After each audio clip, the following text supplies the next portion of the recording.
Oi, bonitos e bonitos, tudo bom com vocês? Começando mais uma Quinta Misteriosa aqui no canal. E se você é novo por aqui, já aproveita e se inscreve aqui embaixo para não perder nenhum vídeo novo, porque tem vídeo novo toda semana.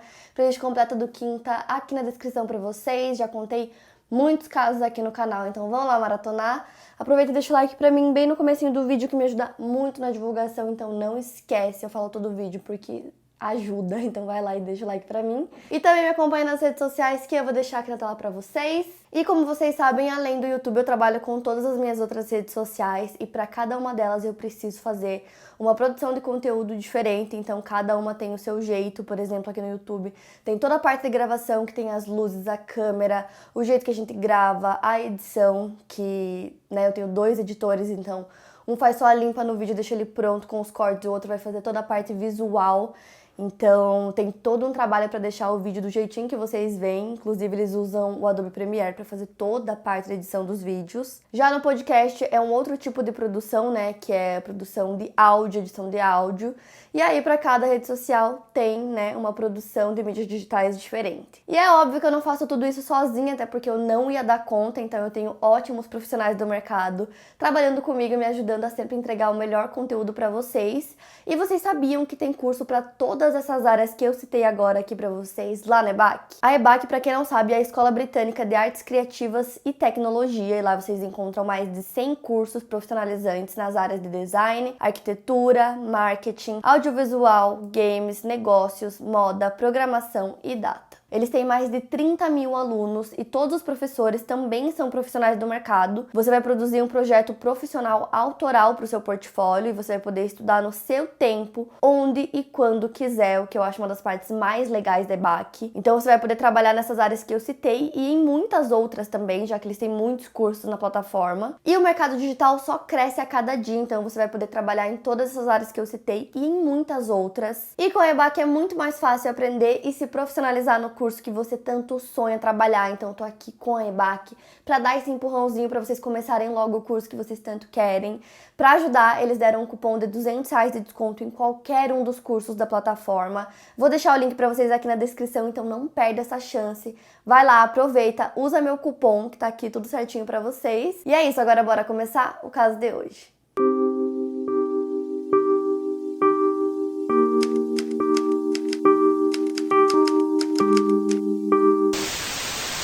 Christopher Michael Benoit nasceu no dia 21 de maio de 1967 em Montreal, Quebec, filho de Michael e Margaret Benoit. O apelido do Christopher era Chris e eles iriam criar ele em Edmonton, Alberta, no Canadá. Quando Chris tinha 6 anos de idade, ele se envolveu em um acidente de carro onde ele bateu a cabeça dele no para-brisa. Ele foi hospitalizado por 3 dias e pensou ter uma lesão cerebral traumática leve, mas acabou não mostrando sinais de lesão permanente. O Chris jogou futebol por 5 anos sem nenhum caso conhecido de lesão. Ele nunca perdeu treinos ou jogos. E ele também não tinha nenhum problema conhecido de abuso de substâncias. E ele se interessou por luta desde muito cedo, então ele começou a treinar a sério, levantamento de peso, e ele também fazia vários exercícios. Então, para vocês entenderem um pouquinho mais da profissão, o wrestling profissional, né, os shows da WWE, não são competições legítimas, mas sim teatro de performance baseado em entretenimento, apresentando partidas baseadas em enredo, elas são roteirizadas, parcialmente coreografadas. No entanto, as partidas geralmente incluem movimentos que podem colocar os artistas em risco de lesões, até mesmo morte se não forem executados corretamente. O aspecto pré-determinado do wrestling profissional foi reconhecido publicamente pelo proprietário da WWE. O Michael, pai do Chris, disse que ele foi muito motivado a seguir essa carreira desde que ele tinha 12, 13 anos, né, para entrar na indústria da luta. O Chris levantava peso todos os dias e ele tinha 13 anos, quebrando recordes no ensino médio no porão da casa dele. Então, para vocês terem ideia, com essa idade, o pai dele presenteou ele com pesos para ele poder treinar. Nos finais de semana, ele convencia o seu pai a levá-lo até Calgary, onde aconteciam as lutas. Era uma viagem de 3 horas de carro.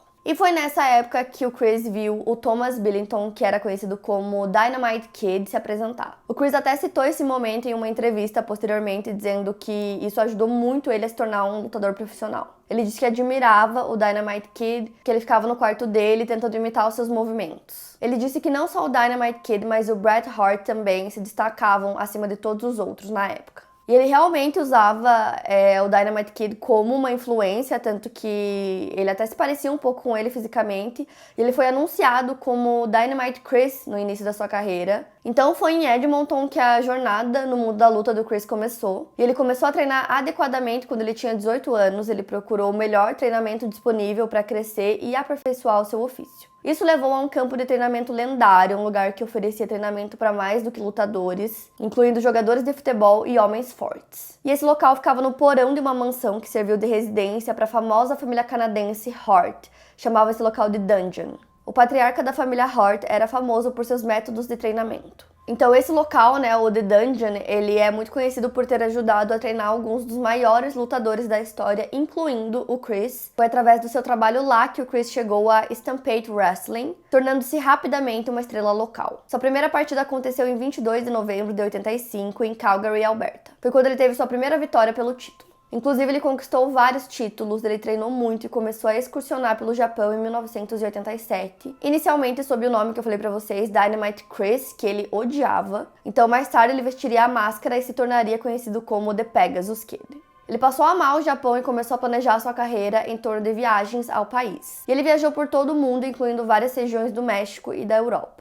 Então ele pegou tudo que ele aprendeu durante esse tempo e trouxe um estilo quase que novo para a América, ajudando até a mudar o próprio estilo de luta profissional no país. O Chris se casou com a Martina em 1991. 2 anos depois eles tiveram o primeiro filho, chamado David, e 2 anos depois a segunda filha, chamada Megan. Eles pareciam ser uma família muito feliz. Então agora eu preciso falar um pouco também sobre a Nancy Dawes, que era uma garota da Flórida. Ela e seu namorado Jim Dawes, que eram namorados de ensino médio, garotos sem dinheiro e com pouco pra fazer. Nas noites de domingo, o Jim pegava a Nancy e levava ela pra Orlando pra assistir luta livre. E era uma coisa totalmente nova pra Nancy, os pais dela eram super protetores, não deixavam ela ir no início, mas depois eles acabaram convencendo eles. E foi numa dessas lutas que eles tinham um assento na primeira fila que a Nancy ficou extremamente seduzida pelo drama, pelo circo, né, que envolvia toda a apresentação. Então ela acabou abandonando o ensino médio pra se casar com esse namorado dela, com o Jim. E eles começaram a ir em várias lutas, até que teve um dia que um lutador agarrou a cadeira do Jim e jogou ela no meio da multidão e a câmera clicou a expressão surpresa da Nancy na hora. Então ela foi descoberta nesse dia e ela se juntou à comitiva do lutador Kevin Sullivan, e a vida dela como manobrista, diva e gerente a levou a todos os lugares do Texas ao Havaí. Inclusive, a carreira da Nancy começou antes da carreira do Chris, um ano antes. E aí, ela era casada com o Jim, né? Como eu falei pra vocês, eles eram namorados desde o ensino médio. E aí, ela largou os estudos e começou essa carreira que começou a decolar rapidamente. Então, eles tinham uma vida muito tranquila, ele acompanhava ela nos shows. Eles conseguiram comprar a primeira casa deles ainda na adolescência, então tudo parecia ir super bem. Só que aí com o tempo já não tinha mais espaço pro Jim nas turnês, então ela começou a ir sozinha. E aí teve um dia que ele pegou ela do aeroporto, ela começou a contar todos os países, cidades que ela estava reservada, e aí ele viu que ele não estava incluso nisso, infelizmente, então ele acabou sugerindo o divórcio. Ele conta que essa época foi muito difícil para ele, porque eles eram felizes, então tomar essa decisão foi muito difícil. Mas eles fizeram tudo de uma forma muito amigável, tanto que eles usaram o mesmo advogado para fazer tudo que precisava do divórcio. E depois disso, a Nancy começou a gerenciar o Kevin Sullivan, com quem ela se casou, e o seu grupo que se apresentava como The Fallen Angel. O nome da apresentação dela era Women, então ela ficou conhecida como esse nome. O Chris e a Nancy se conheceram enquanto ambos trabalhavam para ECW em 1995. Em 96, eles se mudaram para WCW. Então, só para vocês entenderem, eles faziam parte de grupos, né? Então, o marido da Nancy estava em um grupo e ela estava em outro com o Chris. Inclusive, eles faziam até algumas apresentações juntos. Ela passava muito tempo com o Chris, inclusive, ele acabou se divorciando da Martina em algum momento de 1997. Não consegui achar exatamente quando foi, mas dizem que foi logo que ela engravidou do segundo filho deles, que na verdade era da Megan, né? Que era uma menina.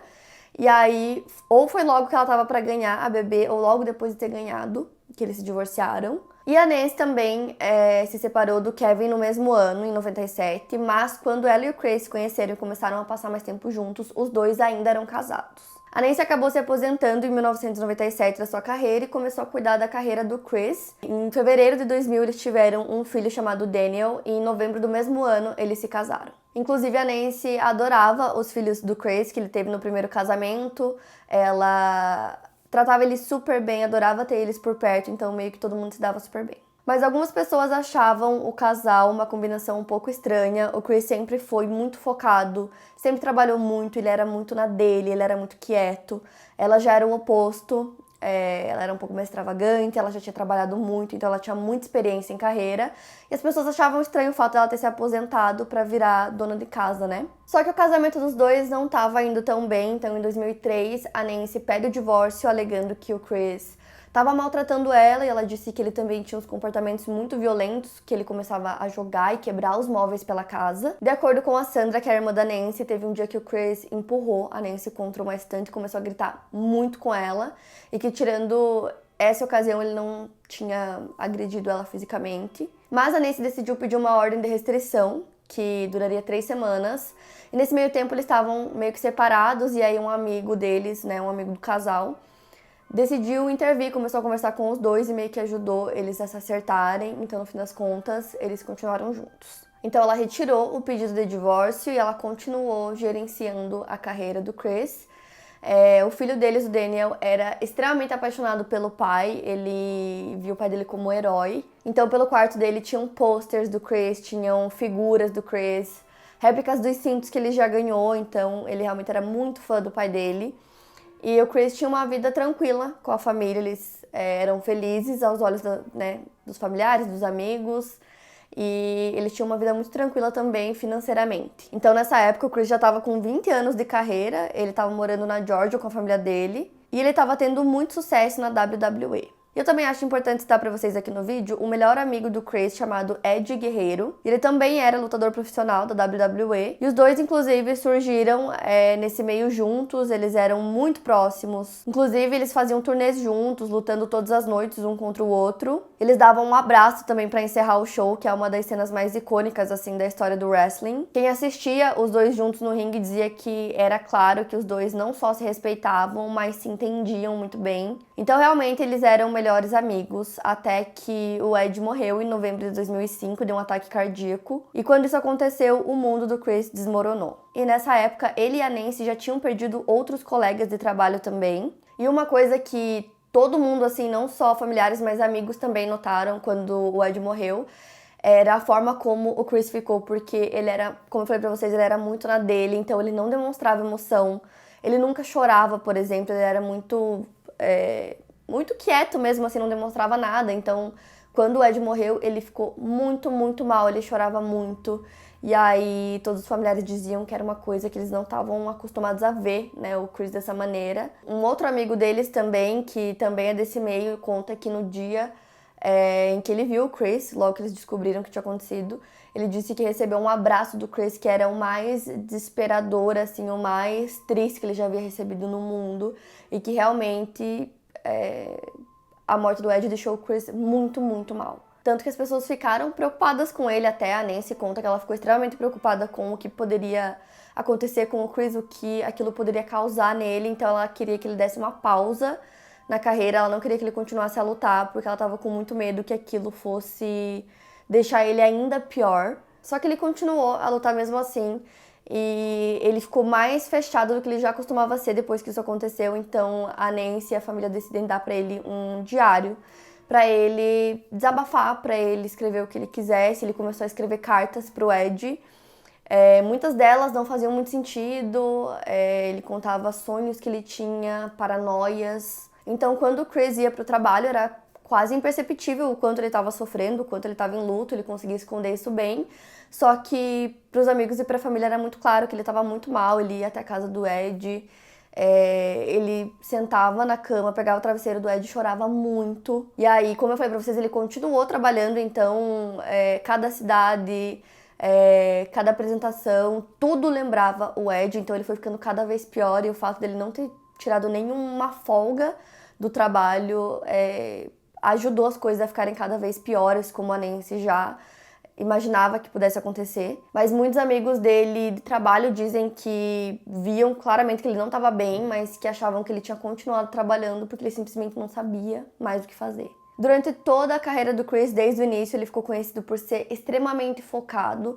Só que um tempo depois que tudo isso que eu contei pra vocês aconteceu, ele começou a ter crises extremas de paranoia. Ele começava a dizer que os filhos dos outros lutadores estavam sendo sequestrados por fãs, então ele começou a ficar longe dos fãs, ele começou a usar carros diferentes pra fazer as coisas, porque ele dizia que estava sendo seguido. Então, por exemplo, ele tinha uma rotina, né, de treinos, então ele ia sempre pra mesma academia, ele começou a fazer rotas diferentes pra chegar na academia ou pra ir pro aeroporto, e isso eram coisas que as pessoas viam. Diziam até que tinham coisas que ele gostava muito de fazer, por exemplo, sei lá, ir no mercado ele não queria mais fazer, então ele ligava e pedia para outras pessoas irem no mercado para ele. Ele começou a ficar com muita paranoia mesmo. Ele não queria ir para lugar nenhum, ele não queria ser visto, ele não queria falar com ninguém, não queria ver ninguém, então ele começou a se isolar.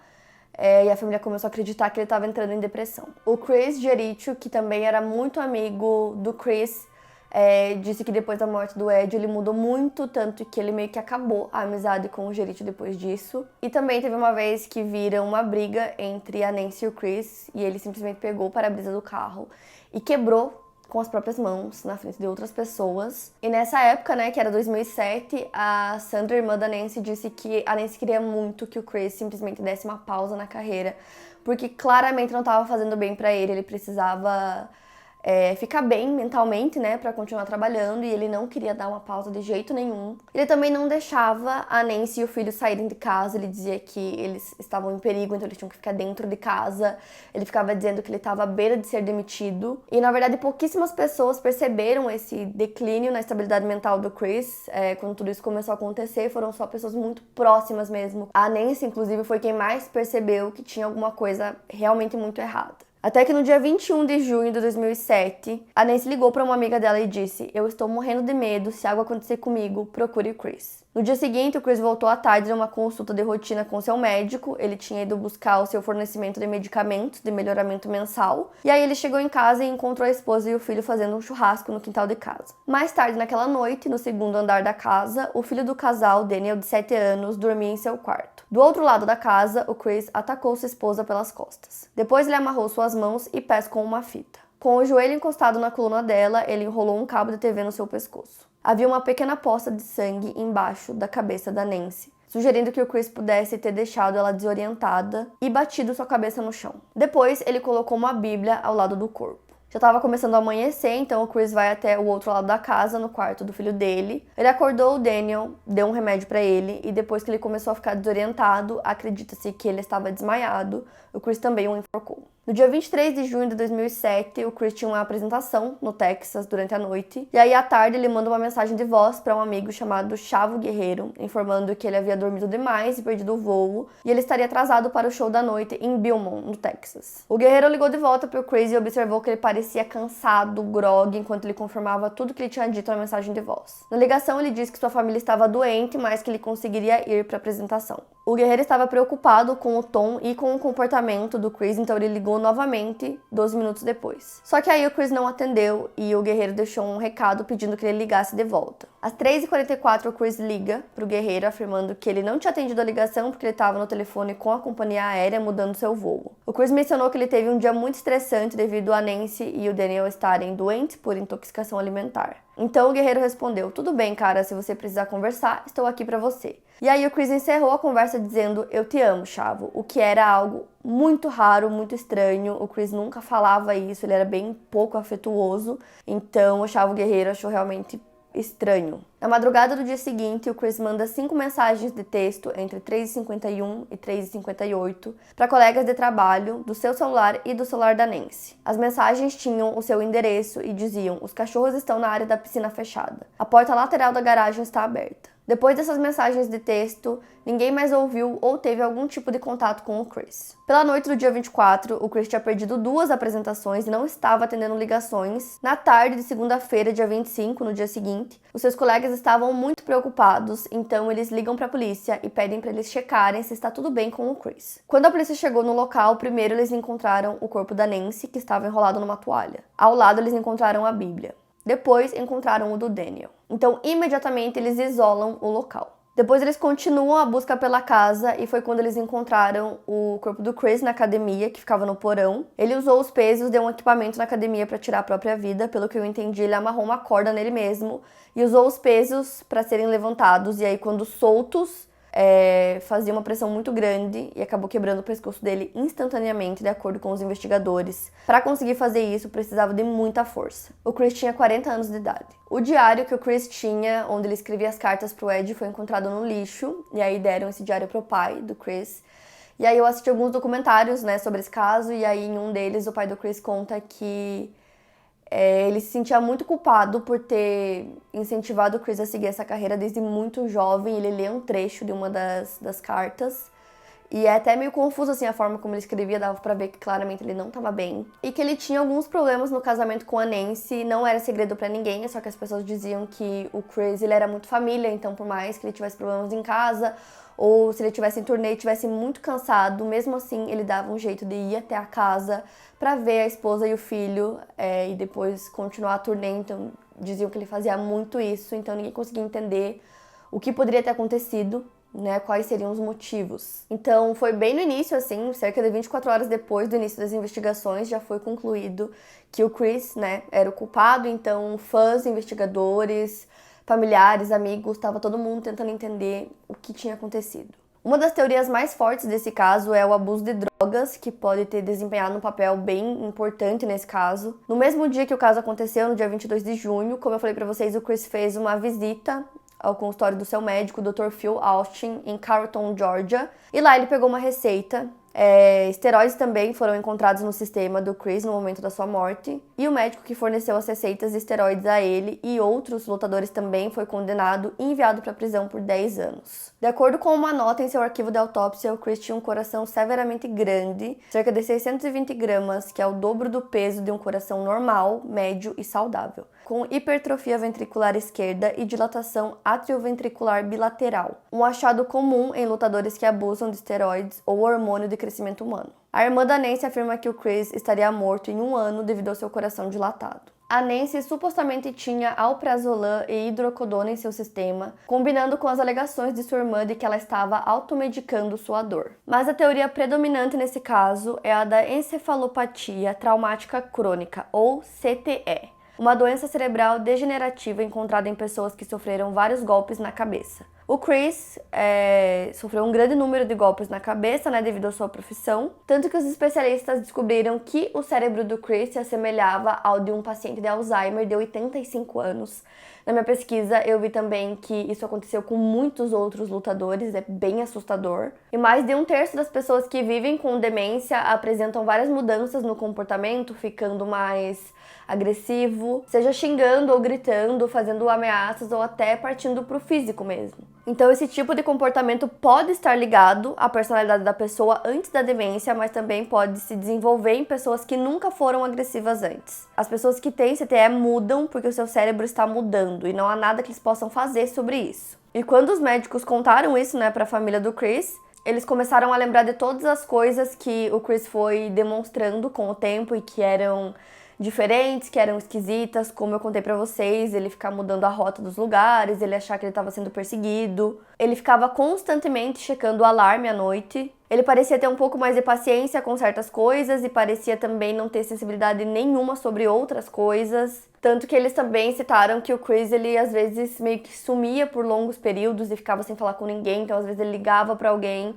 conversava por alguns segundos e depois se a pessoa entrava em contato, ele não atendia, não respondia a mensagem, ficava tipo semanas sem falar com a pessoa. Então realmente ele teve uma grande mudança de personalidade, só que eram pequenas coisas que só quem convivia muito com ele diariamente poderia perceber. Até por isso que eles falam que muitas outras pessoas, por exemplo, no trabalho, não chegaram a perceber direito, porque ele era extremamente profissional, então ele não deixava que nenhuma dessas coisas transparecesse, né? Então ele realmente teve uma mudança muito grande de personalidade, só que só quem convivia muito com ele diariamente e conhecia muito bem ele, o que ele gostava de fazer, a rotina dele, que podia perceber isso, então passou despercebido por muitas pessoas. Então isso explicaria em partes o comportamento do Chris, o estado mental dele, né, nos dias que antecederam o caso, mas não tem como ter certeza absoluta que a causa foi essa, né? Que esse teria sido o motivo. Outras teorias culpam o abuso de álcool e de drogas. Tem outras teorias também que dizem que pouquíssimo tempo antes do caso acontecer, a Nancy estava já pensando em pedir o divórcio novamente, só que não tem como comprovar se isso realmente aconteceu. E esse caso do Chris acabou se tornando o momento mais sombrio do wrestling e, de certa forma, ajudou a que eles protegessem mais os atletas, né, os lutadores. Então, né, meio que de forma forçada, aconteceram muitas mudanças necessárias nas práticas de wrestling para poder proteger mais eles mesmos. Então, por exemplo, a WWE adotou uma regra de que não podia mais ter pancadas na cabeça. Eles também começaram a distribuir tratamento e reabilitação de alta qualidade para os lutadores. E também tem toda essa questão do uso de esteroides, né, de drogas, e nos documentários fala-se muito sobre isso, os próprios lutadores falam, então não é tipo assim uma teoria ou as pessoas estão especulando, eles mesmos contam como era, eles dizem que quanto maior eles fossem, maior era o cachê, então isso acabava acontecendo, às vezes eles se machucavam e tomavam muitos remédios para dor para continuar lutando, continuar nas apresentações, e obviamente isso uma hora ou outra acabava transparecendo no corpo deles, né, na saúde deles. Então, muitos acabaram falecendo muito jovens, tipo, entre 30 e poucos, 40 e poucos anos. E depois que o caso aconteceu, várias pessoas que conheciam o Chris também saíram em defesa dele, como a Martina, por exemplo, que foi a primeira esposa dele. Ela disse que ele era a pessoa mais amorosa que ela conhecia, que ela sempre vai amar ele. O David, que é o filho do Chris nesse primeiro casamento, ele falou sobre o pai dele em 2007. E na época que o caso aconteceu, ele tinha entre 14 e 15 anos e ele disse que na época ele não conseguia aceitar que aquilo tinha acontecido, que ele tinha certeza que tinha alguma coisa muito errada, que o pai dele jamais faria aquilo. E ele fala também que quando os médicos contaram, né, sobre o CTE, ele disse que foi algo que ajudou muito ele ter um fechamento nessa questão, e ele disse que ele tem certeza que realmente foi isso. Ele também contou que o Chris estava pensando em se aposentar em 2006, né, um ano antes, e que ele até tinha recebido uma proposta para trabalhar nos bastidores das lutas, e aí ele acabou não aceitando, e o filho dele disse que ele pediu pro pai aceitar e se aposentar, mas infelizmente não foi isso que aconteceu, né? Já a WWE, depois que o caso aconteceu, ela tentou se distanciar da imagem do Chris e raramente ou quase nunca faz referência a ele desde então. Mas no final das contas não tem como ter certeza absoluta da motivação do que realmente aconteceu. Mas como eu falei pra vocês, eu vi vários documentários, né, pra tentar entender melhor, porque eu não entendo praticamente nada de wrestling, então eu assisti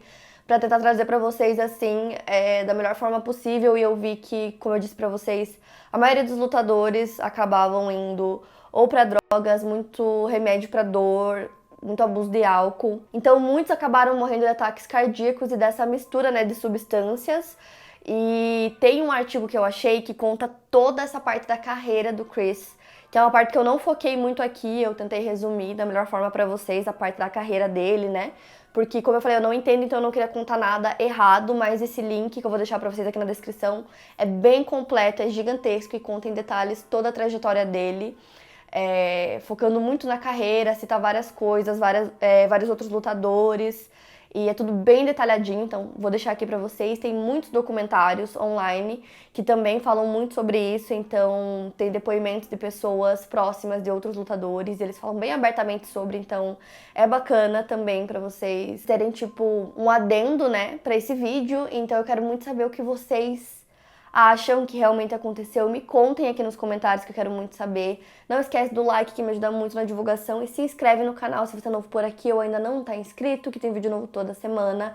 Me acompanhe nas redes sociais, que eu vou deixar aqui na tela pra vocês.